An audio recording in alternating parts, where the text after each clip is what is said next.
आप सभी को मेरा राधे राधे। आज मैं आपको संकटा माता की कहानी सुना रही हूँ। जैसा कि इसके नाम से ही प्रतीत होता है कि संकट को दूर करने वाली माता। हे माता, आजकल सबके जीवन में कोई ना कोई संकट जरूर रहता है। अगर आपके घर में भी या आपके जीवन में भी कोई संकट है तो आप भी संकटा माता का व्रत जरूर करें। अगर आपसे व्रत नहीं होता है तो आप माँ की कहानी ज़रूर सुने। इसके सुनने मात्र से भी संकट दूर होते हैं। तो आज मैं यही भाव लेकर कि माँ आप हम सबके संकटों को दूर करें, यह कथा आपसे कहती हूँ। अगर आपको यह कथा पसंद आए तो प्लीज़ मेरे चैनल को लाइक और सब्सक्राइब ज़रूर करें। मैं अपने चैनल पर धार्मिक कहानियाँ, कथाएँ, व्रत संबंधी कथाएँ, गीत, भजन, गणगौर के गीत, ये सब लाती रहती हूँ। अगर आप मेरे चैनल को लाइक और सब्सक्राइब करेंगे तो उनके नोटिफिकेशन आपको मिलते रहेंगे और आप मेरी कथा सुन सकेंगे। मेरे चैनल पर आकर कथा सुनने के लिए आप लोगों का दिल से धन्यवाद। आज मैं माँ की जय जयकार के साथ में यह कथा स्टार्ट करती हूँ। जय हो संकटा माता। एक बुढ़िया थी। उस बुढ़िया का एक बेटा था जिसका नाम था रामनाथ। रामनाथ धन कमाने के लिए प्रदेश चला गया। बुढ़िया अपने पुत्र के विदेश जाने के बाद बहुत ही चिंतित और दुखी रहने लगी, क्योंकि उसकी बहू उसे प्राय नित्य खरी खोटी सुनाया करती थी।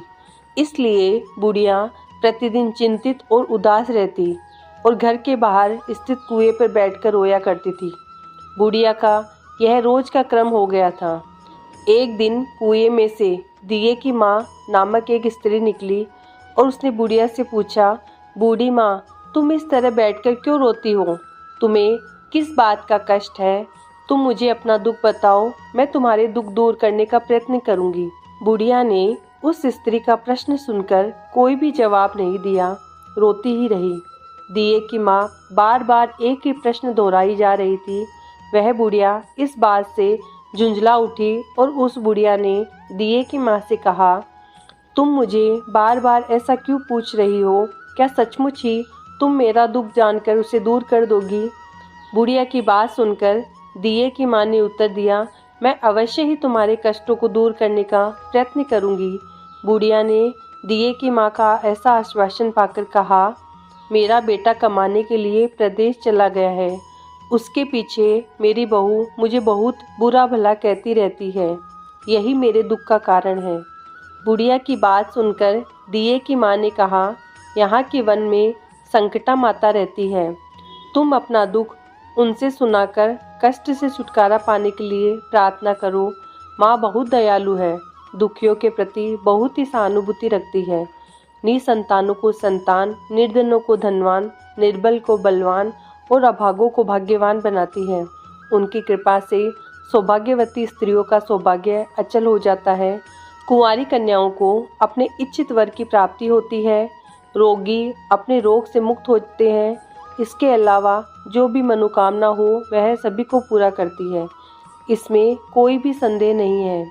दिए की माँ से ऐसी विलक्षण बात सुनकर बुढ़िया संकटा माता के पास गई और उनके चरणों पर गिरकर विलाप करने लगी। संकटा माता ने बड़े ही दयालु होकर बुढ़िया से पूछा, बुढ़िया, तुम किस कारण इतने दुख से बार बार रोती रहती हो? बुढ़िया ने कहा, हे माता, आप मेरे दुख को दूर करने का आश्वासन दे तो मैं अपने दुखद कथा आपको सुनाऊं। बुढ़िया की बात सुनकर संकटा माता ने कहा, मुझे पहले अपना दुख बताओ। दुखियों का दुख दूर करना ही मेरा काम है। संकटा माता के ऐसा कहने पर बुढ़िया ने कहा, हे माता, मेरा लड़का प्रदेश चला गया है। उसके घर में ना रहने से मेरी बहू मुझे बहुत ही तरह तरह की सुनाया करती है। उसकी बातें मुझसे सहन नहीं होती। इसी कारण परेशान होकर मैं बार बार रोया करती हूँ। बुढ़िया की इस दर्द भरी कथा को सुनकर संकटा माता ने कहा, तुम घर जाकर मेरी मन्नत मांगकर मेरी पूजा करो। इससे तुम्हारा लड़का सकुशल घर वापस आ जाएगा। मेरी पूजा के दिन सुहागिन स्त्रियों को आमंत्रित कर उन्हें भोजन कराना। ऐसा करने से तुम्हारा लड़का अवश्य ही तुम्हारे पास आ जाएगा। संकटा माता के कहे अनुसार उस बुढ़िया ने मन्नत मांगी और मन्नत मांगकर पूजा की और सुहागिन स्त्रियों को भोजन के लिए आमंत्रित किया। परंतु विचित्र बात यह हुई, जब बुढ़िया ने स्त्रियों के लिए लड्डू बनाने शुरू किए तो उससे 7 की जगह 8 लड्डू बन गए। इस बात से बुढ़िया बहुत ही असमंजस में पड़ गई। ऐसा होने का क्या कारण है? कहीं मुझसे गिनती में गलती तो नहीं हो रही, अथवा अपने आप 8 लड्डू बन जाने का कोई अन्य कारण है। उसी समय संकटा माता एक वृद्ध स्त्री के रूप में बुढ़िया के सामने प्रकट हुई और बुढ़िया से पूछा, क्यों बुढ़िया, आज तुम्हारे यहाँ कोई उत्सव है क्या? यह सुनकर बुढ़िया बोली, आज मैंने संकटा माता की पूजा की है और सुहागिन स्त्रियों को भोजन के लिए आमंत्रित किया है, किंतु जब मैं गिनकर 7 लड्डू बनाती हूँ तो वे लड्डू अपने आप ही 8 बन जाते हैं। मैं इसी बात से चिंता में पड़ गई हूँ। बुढ़िया की बात सुनकर संकटा माता ने कहा, क्या तुमने किसी बुढ़िया को भी आमंत्रित किया है? बुढ़िया कहने लगी, नहीं, मैंने ऐसा नहीं किया, परंतु आप कौन हो? संकटा माता ने कहा, मैं बुढ़िया हूँ, मुझे ही आमंत्रित कर लो। ऐसा सुनकर बुढ़िया ने उस बुढ़िया रूपधारी संकटा माता को भोजन के लिए आमंत्रित कर लिया। इसके बाद बुढ़िया के घर पर सब आमंत्रित सुहागनें आ पहुंची और बुढ़िया ने सबको लड्डू तथा अन्य मिठाई आदि का भोजन कराया।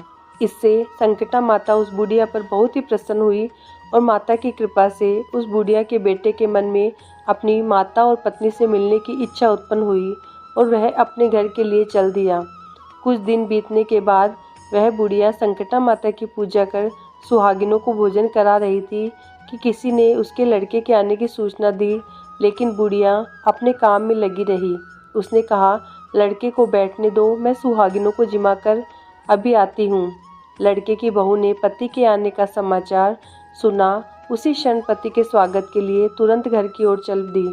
लड़के ने अपनी पत्नी को देखकर मन में सोचा कि मेरी स्त्री मेरे प्रति कितना प्रेम रखती है, जो खबर पाते ही मुझसे मिलने आ गई। परंतु मेरी माँ को मुझ पर जरा सा भी प्रेम नहीं है। मेरे आने की खबर पाकर भी मेरी माँ मुझसे मिलने नहीं आई। जब पूजा का काम समाप्त हो गया, सभी सुहागिनें भोजन करके अपने अपने घरों को लौट गई। बुढ़िया अपने बेटे से मिलने के लिए उसके पास पहुंची। माँ के आने पर लड़के ने पूछा, माँ अब तक कहाँ थी? माँ ने कहा, बेटा, मैंने तुम्हारी कुशलता के लिए संकटा माता से मन्नत मांग रखी थी, उसी को पूरा करने के लिए सुहागिनें जिमा रही थी। संकटा माता की कृपा से उसका मन अपनी पत्नी से हट गया। उसने माँ से कहा, माँ, या तो मैं यहाँ रहूँगा या ये ही रहेगी। बुढ़िया ने कहा, बेटा, तुम्हें मैंने बड़ी कठिन तपस्या से पाया है, इसलिए तुम्हें छोड़ नहीं सकती, इसलिए चाहे बहू का त्याग भी करना पड़े, मैं कर सकती हूँ। अतः लड़के ने अपनी स्त्री को घर से निकाल दिया। घर से निकलकर बाहर आई तो बहुत दुखी मन से एक पीपल के पेड़ के नीचे बैठकर रोने लगी। एक राजा उधर से जा रहा था। उसे रोता देखकर राजा रुका और पूछा, तुम क्यों रो रही हो? तब उसने अपनी सारी व्यथा राजा को कह सुनाई। राजा ने कहा, आज से तुम मेरी धर्म बहन हो, इसलिए रो मत। मैं तुम्हारे सभी कष्टों को दूर करने का प्रयास करूँगा। यह कहकर राजा उस स्त्री को अपने महल में लेकर चला गया। महल जाकर राजा ने रानी को सारी कथा सुनाई और रानी को कहा, देखो, आज से मेरी यह धर्म बहन है, इसलिए महल में रहेगी और इसको किसी भी प्रकार का कष्ट नहीं होना चाहिए। राजा के यहाँ पहुंचकर कुछ दिन बाद धर्म से प्रेरित होकर रामनाथ की स्त्री ने भी संकटा माता का व्रत आरंभ कर दिया और संकटा माता के निमित्त सुहागिनों को भोजन कराने के लिए आमंत्रित किया। उसने रानी को भी आमंत्रित किया। जब सभी सुहागिनें लड्डू खाने लगी तो रानी ने कहा, मुझे तो रबड़ी और मलाई और स्वादिष्ट मिष्टान ही हजम होते हैं, यह पत्थर समान लड्डू कैसे हजम होंगे? ऐसी अवहेलनापूर्ण बातें कर रानी ने लड्डू खाने से मना कर दिया। कुछ समय बाद संकटा माता की कृपा से रामनाथ अपनी पत्नी को खोजते हुए राजा के महल में आया। वहां आकर अपनी पत्नी को संकटा माता की पूजा करते हुए देखा तो संकटा माता को हाथ जोड़कर प्रणाम किया और अपनी पत्नी से कहा, प्रिय, मेरे अपराध को क्षमा करो। पत्नी ने कहा, नाथ, यह सब पारबद्ध से ही होता है, इसमें आपका कोई दोष नहीं है। आप मेरे ईश्वर रूप हो, मेरे ही अपराध को आप क्षमा करें।